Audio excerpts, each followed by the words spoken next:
Hey everybody, this is Nancy from Rise Higher Astrology. It's great seeing you. Uh, as I am speaking, there is a cardinal that has come to rest right outside my window. I wish I could share it with you. That's gorgeous. Uh, so today I want to cover the energies that are coming in for the month of May 2024 for Cancer rising. Before we get into that, though, I do want to do just a little bit of a recap on those eclipses that we had at the end of March, beginning of April for you, because these lunations are so big. They are so um, you know, life-changing for you because these have happened in your angular houses. So this means it means more for you, Cancer rising, than it does for most, okay? And you may or may not have already felt uh, some of the events and results that have been brought on by this energy. For the new moon solar eclipse, uh, which happened in your 10th house, you could be receiving the results of that eclipse a little bit later than you normally would, only because we had Mercury in retrograde at the time of that eclipse. So the results, the events that will be taking place, might be a little bit delayed for you. Okay. Now with the full moon lunar eclipse that happened on March 25th in the sign of Libra, this created a T square between the sun, the moon, and your ascendant. So normally when we've got the lunar eclipses, it's a shift, it's an internal shift. With the solar eclipses, they're an external shift. There's an external event beyond your personal control, right? There is an actual, life-changing event that takes place. But with the lunar eclipses, it's normally an internal shift. It's an internal change.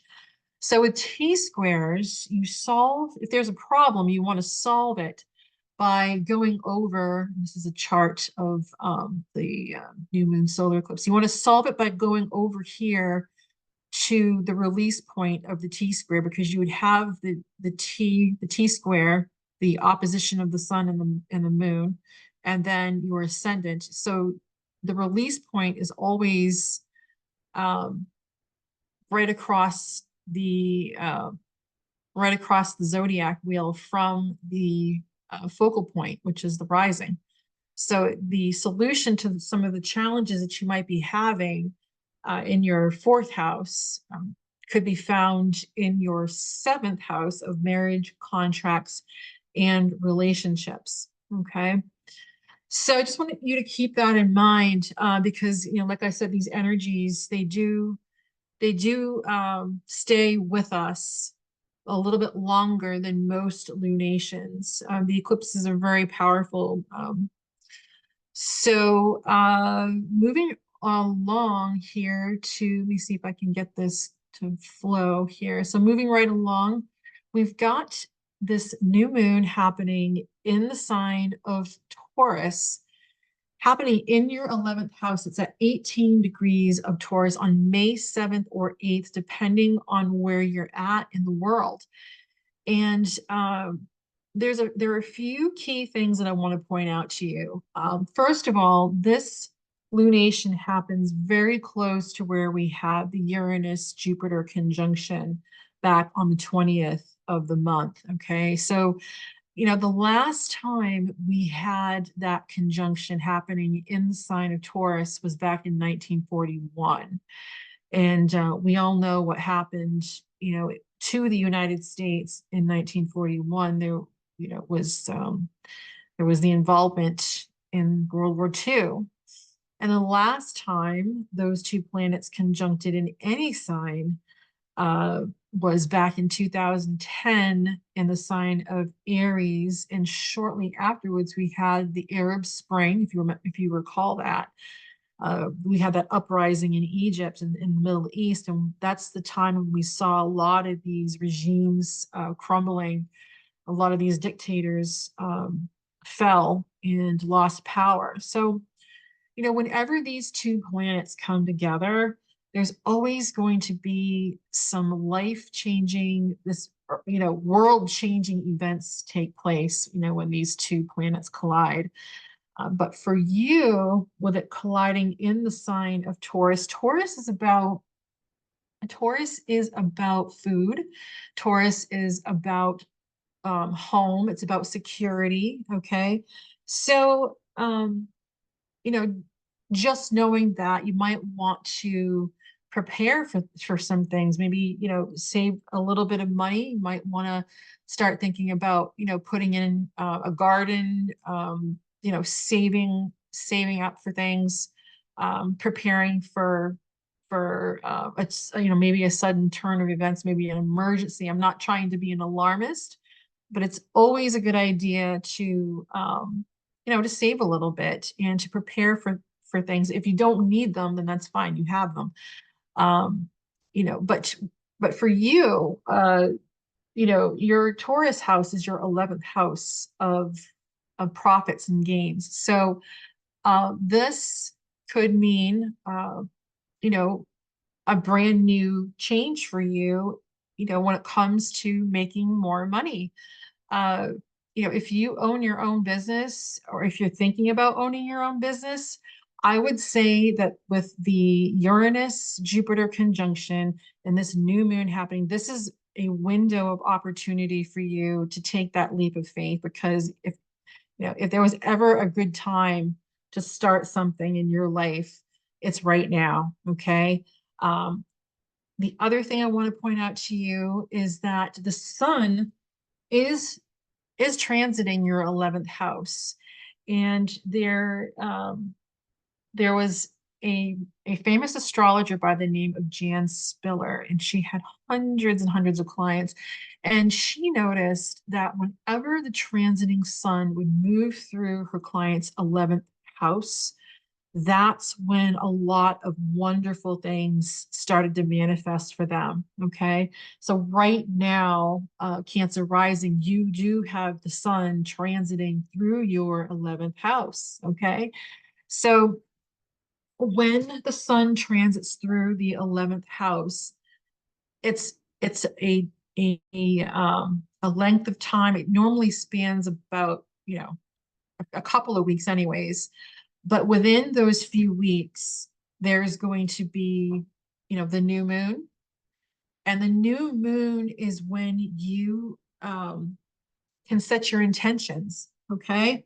So when this new moon happens on May 7th, or 8th, depending on where you're at, within a few hours of that new moon lunation, you should take pen to paper, write down all of your goals that you want to accomplish within the next 6 months. Okay. So I would sign that and put that in a safe place. Uh, and dream big.